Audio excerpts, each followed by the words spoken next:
गणपति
जिस प्रेमाइसेस पे आप अभी बैठे हैं, जो गुरु आपके हैं और हमारी लाइफ में बहुत बड़ा रोल प्ले करते हैं, बहुत कुछ हमें सिखाते हैं।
जो दिल से लगे उसके तो हाय हाय हाय, जो दिल न लगे उसके तो हाय हाय हाय। जाने दो दिल में आ जाने दो, कह दो मुस्कुराहट को हाय हाय हाय हाय। जाने दो दिल से चले जाने दो, कह दो घबराहट को bye bye bye bye. Love you जिंदगी, लव यू जिंदगी, लव यू जिंदगी, लव यू जिंदगी। अब पता है क्या करना है, किसके लिए गाना है? अंदर तक आवाज जानी चाहिए, क्योंकि मैं बता रहा हूँ तुमसे मिलेंगे तो डेफिनेटली गूज़बम्स वाली फीलिंग होगी। सो इतनी लाउड आवाज होनी चाहिए कि अंदर तक आवाज आए। हो हो हो हो, संदेश से आते हैं हमें करवाते हैं, छुट्टी आती है मुझे जाती है। ये घर कब आओगे, ये घर कब आओगे, लिखो कब आओगे कि तुम मेरी ये घर सुना सुना है। ये घर कब आओगे, ये घर कब आओगे, लिखो कब आओगे कि तुम मेरी ये घर सुना सुना है। Thank you so much, that's it from our side. Thanks a lot. Thank you very much. Please.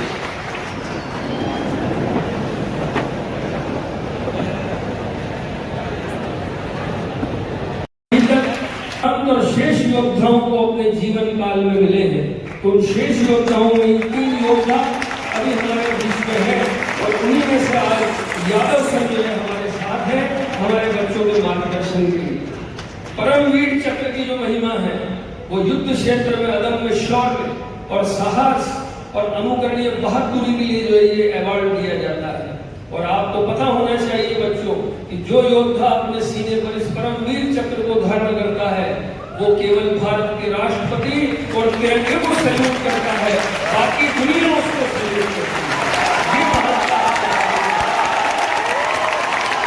तो बस ऐसा से आग्रह करता हूँ कि हमारे जो नन्हे नन्हे योद्धा यहाँ पर बैठे हुए हैं, जो भविष्य के डॉक्टर हैं, इस देश की सेवा करना चाहते हैं, उनको मार्गदर्शन दें, उनको आशीर्वाद दें। Thank you sir.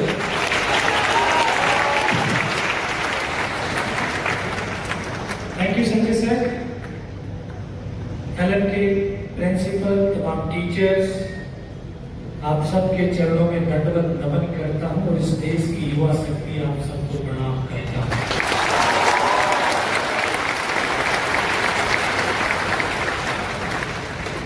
जय हिंद। ये भारत मां के बेटों की आवाज नहीं हो सकती। हो सकती इतनी आवाज? अरे भारत मां ने शेर पैदा किए, शेर। शेरों की दहाड़ बॉर्डरों तक पहुंचती है। जय हिंद। जय हिंद। Thank you. आपका जोश यूं ही बरकरार रहे जीवन पर्यंत और आप इसी जोश और जुनून के साथ अपने लक्ष्य तक पहुंचे। आज मैं आपको कोई सब्जेक्ट पढ़ाने के लिए तो नहीं आया हूं, क्योंकि मैं किसी सब्जेक्ट का टीचर भी नहीं हूं। आपके पढ़ाने वाले एक्सपर्ट यहाँ पे बहुत हैं। आपने मैथ का फॉर्मूला पढ़ा होगा, आपने फिजिक्स का, बायो के फॉर्मूला पढ़े होंगे, लेकिन एक जीवन का फॉर्मूला जो आपको बताने के लिए आया हूं, आपको समझाने के लिए आया हूं कि अगर इस फॉर्मूले को अगर अपने जीवन के अंदर अप्लाई कर लिया तो आपकी सक्सेस 100 नहीं बल्कि 200% है।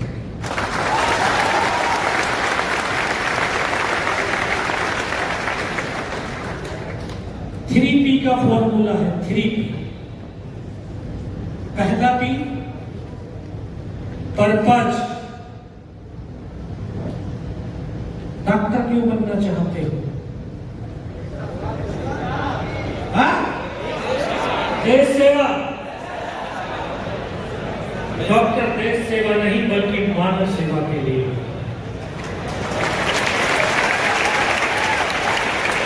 होता है अगर उस डॉक्टर ने मेरा इलाज ना किया होता तो आज मैं भी आपके सामने खड़ा नहीं हूं।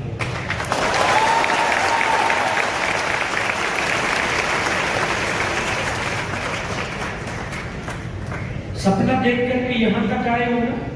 आपने सपना देखा था कि एक डॉक्टर बनना है, कभी उस सपने को जी करके देखा नहीं?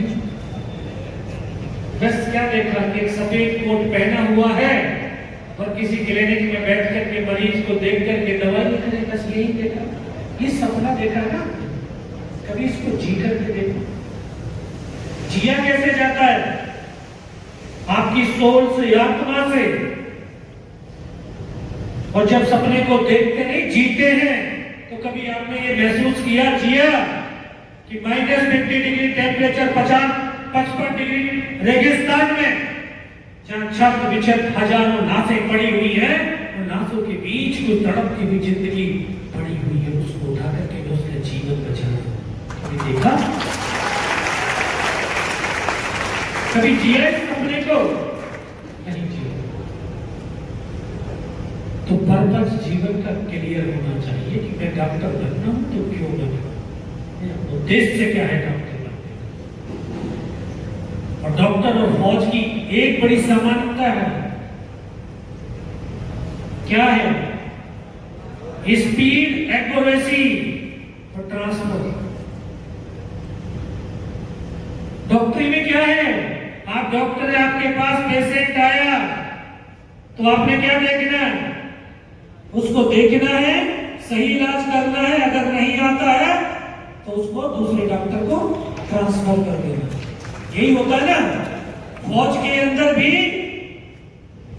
सामने दुश्मन है और स्पीड से जाकर के आपने उसको अगर सही से गाइड नहीं किया तो वो आपको मार देगा।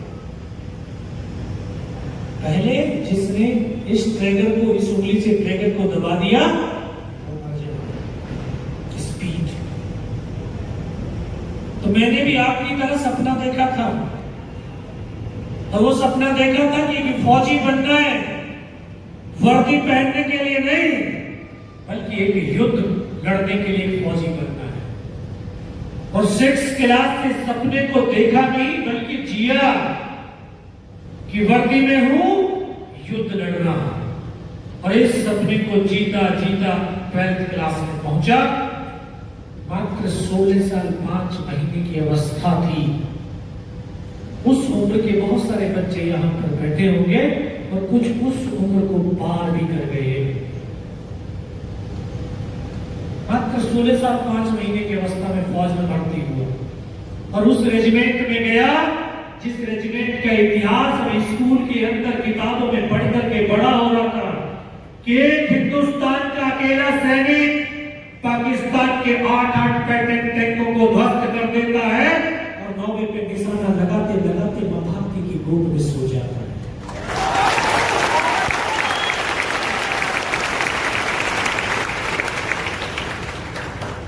एक ऐसा सैनिक जिसकी मात्र 21 साल की अवस्था थी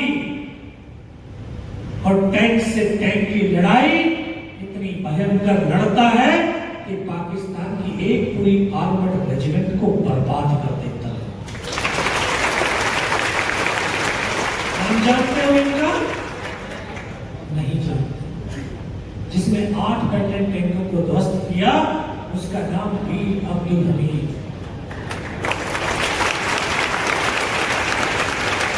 और जो 21 साल का लड़का जिसने टैंक से टैंक की लड़ाई लड़ी, इसका नाम 2nd lieutenant Arun Khetrapal.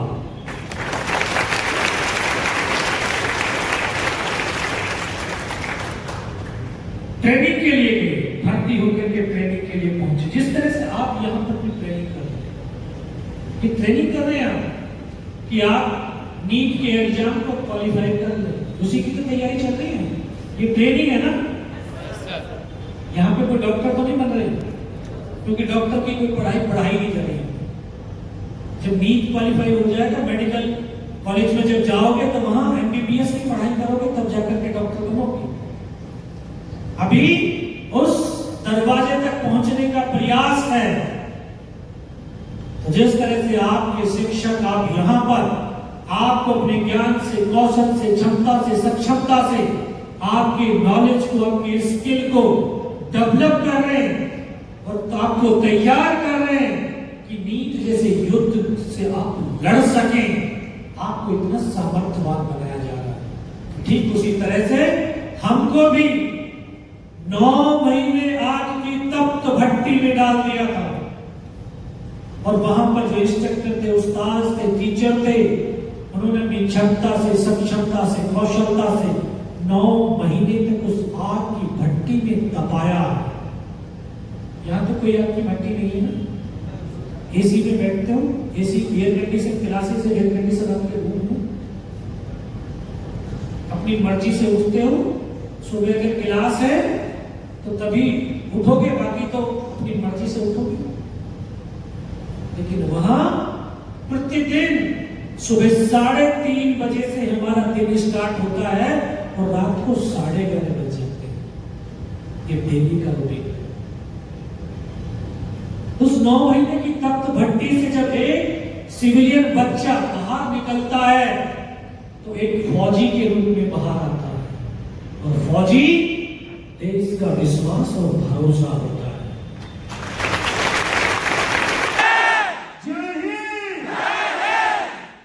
Thank you principal, तमाम टीचर्स, आपके चरणों में नतमस्तक होकर के नमन करता हूं। इस देश की, भारत की युवा शक्ति को आपको प्रणाम करता हूं, आपको वंदन करता हूं। आज मैं कोई भी